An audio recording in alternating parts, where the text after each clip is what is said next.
Hi అండి. ఈరోజు మనం తీసుకున్న రెసిపీ బాలామృతంతో లడ్డూలు.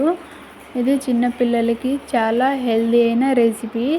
దీనికి కావాల్సినవి 1 కప్పు బెల్లం, 1 కప్పు కొబ్బరి పొడి, 1 కప్పు పాలు. మనం పాలు తీసుకున్న బౌల్తోనే 1½ కప్పు పిండిని తీసుకోవాలి. తర్వాత పొయ్యి మీద ప్యాన్ పెట్టి 1 స్పూన్ ఆయిల్ పోసుకోవాలి. ఆ తర్వాత ఒక పెద్ద స్పూన్ తీసుకొని నెయ్యిని పోసుకోవాలి. నెయ్యి చిన్నపిల్లలకి చాలా మంచిది. నెయ్యి కరిగిన తర్వాత మనం తీసుకున్న పిండిని వేసుకొని బాగా కలుపుకోవాలి.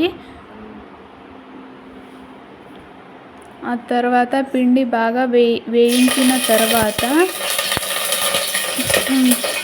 వీడియోలో చూపిస్తున్నట్టుగా బాగా కలుపుకోవాలి. పిండి బాగా నెయ్యిలో ఫ్రై అయిన తర్వాత మనం తీసుకున్న కొబ్బరి పొడిని అందులో వేసి బాగా కలుపుకోవాలి.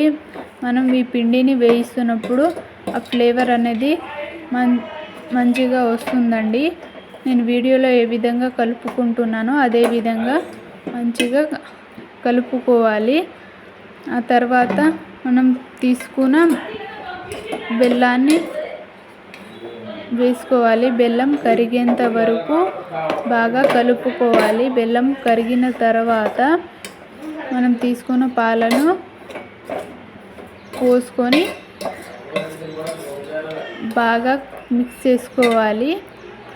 ఆ తర్వాత వీడియోలో చూపించిన విధంగా లడ్డూలను చుట్టేసుకోవాలి. ఇది ఎదిగే పిల్లలకి చాలా హెల్దీ అయిన రెసిపీ అండి. లైక్ చేయండి, షేర్ చేయండి, సబ్స్క్రైబ్ చేసుకోండి.